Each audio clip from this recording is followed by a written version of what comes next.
I'm just gonna say it straight. This was one of those NASCAR days that really makes you stop and think about what this sport does to a driver. Not just physically, but mentally. The kind of day where you see someone get completely tested, pushed to the edge, and then somehow find a way to pull it all back together. Because in the same place, on the same day, we watched two completely different versions of the same driver show up. One fighting the car, fighting himself, making mistakes, spiraling a bit, and the other calm, calculated, locked in, and finally looking like everything is starting to make sense. That contrast right there is what makes this story hit different. It's not just about results, it's about development, pressure, and what happens when reality meets expectations in NASCAR. So before we break all of this down, if you are someone who actually follows this sport beyond just the highlights, go ahead and hit that like button, subscribe, and be part of the channel. This is where we talk real NASCAR racing breakdown, the ups, the downs, and everything in between as we push toward that 100 subscriber goal. Now let's get into it, because this one has layers. What makes this whole situation so interesting is that it did not feel like a normal race weekend. This felt like a checkpoint, one of those moments where a driver either gets exposed or starts proving they belong. And somehow, we saw both sides of that in just a few hours. That is rare. That is what makes this worth talking about. Let's start with that first race at Rockingham Speedway, because there is no way around it. This was rough. This was the kind of race that brings you back to reality real quick. Cletus McFarland stepped into this with serious backing from Rhett Jones Racing. That alone brings pressure. This is not just showing up and having fun. This is a real team, real expectations, and a real spotlight. He qualifies 33rd, which already puts him in a tough spot, deep in the field, surrounded by chaos, where every decision matters even more. And it did not take long for things to start going sideways. Just a few laps in, the plan was already out the window. Instead of easing into the race, building rhythm, learning the car, he gets aggressive, goes 3 wide into the corner, pushes too hard, and loses it. Spin number 1. And if you've watched racing long enough, you know exactly what happens next. One mistake turns into a chain reaction. Now you're second-guessing everything. You're not driving naturally anymore. You're thinking too much, correcting too much, and that usually leads to more problems. And that's exactly how it played out. Another spin from carrying too much speed, a bit of contact where even he admitted partial fault. Another moment trying to stay out of trouble that still ends up going wrong. 4 spins total. And the toughest part was how every time he started to find some rhythm, something would reset him back to square one. That kind of race wears you down mentally more than anything. Then comes the moment that really sums it up.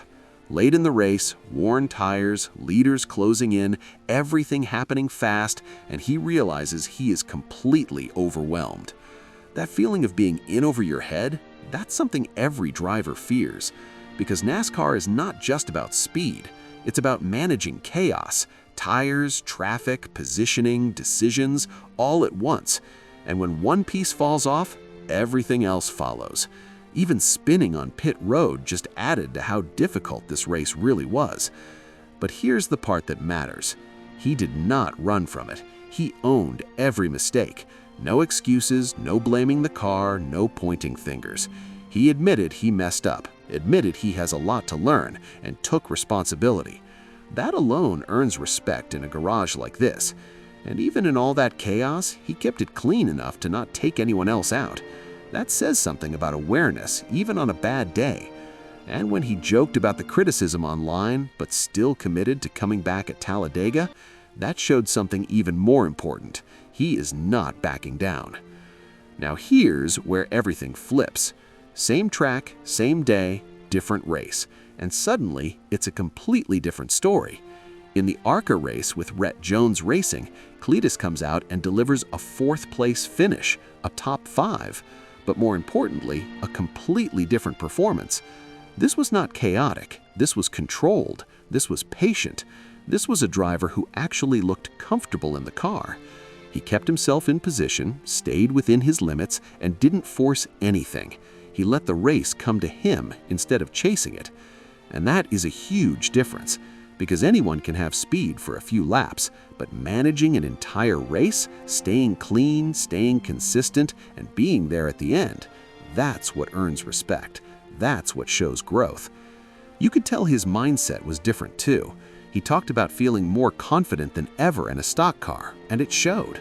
No unnecessary risks, no overdriving, just clean, smart racing. He stayed close to the leaders, kept everything under control, and when it mattered, he was right there.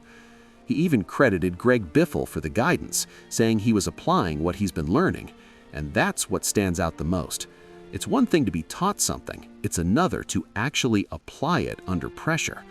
Add in the experience he's gaining around Richard Childress racing, and you can see how quickly things can start to click. And even after that strong finish, he stayed realistic. He knows there's still a gap. He knows there are tougher races ahead. Saying he might get humbled again isn't weakness, it's awareness. That's how drivers improve. So what does this all really mean? It means we're watching a driver go through the real process in real time. The struggle, the mistakes, the frustration, but also the adjustment, the learning, and the response. Not everyone gets a chance to bounce back on the same day, but he did, and he made it count. It doesn't mean he's suddenly ready to compete at the top every week. The first race proved there's still a long way to go, but the second race proved something just as important: he can adapt, and that matters more than raw results. Now, heading into a track like Talladega, where everything is unpredictable and decisions happen in split seconds, because this is the stage where a driver either builds on that growth or stalls out. And after what we just saw, it feels like this story is just getting started. And the truth is, this is where things start to separate drivers who just show up from drivers who actually evolve. Anyone can have a bad race, that happens to everybody, but not everyone can turn that around that quickly, reset mentally, and come back stronger within hours. That takes discipline, that takes awareness, and most importantly, it takes the ability to be honest with yourself in a sport where ego can easily get in the way. What we saw here was not perfection, it was progress, and in NASCAR, progress is everything, because every lap, every mistake, every adjustment, it all adds up. And if he keeps stacking days like this, where the lessons actually turn into results, then this conversation is going to start changing real fast. So don't just look at the stat sheet, look at the trajectory. Because if this trend continues, we're not just talking about a one-weekend story anymore. We're talking about the early signs of a driver who is starting to figure it out. So if you're following this journey, make sure you're locked in.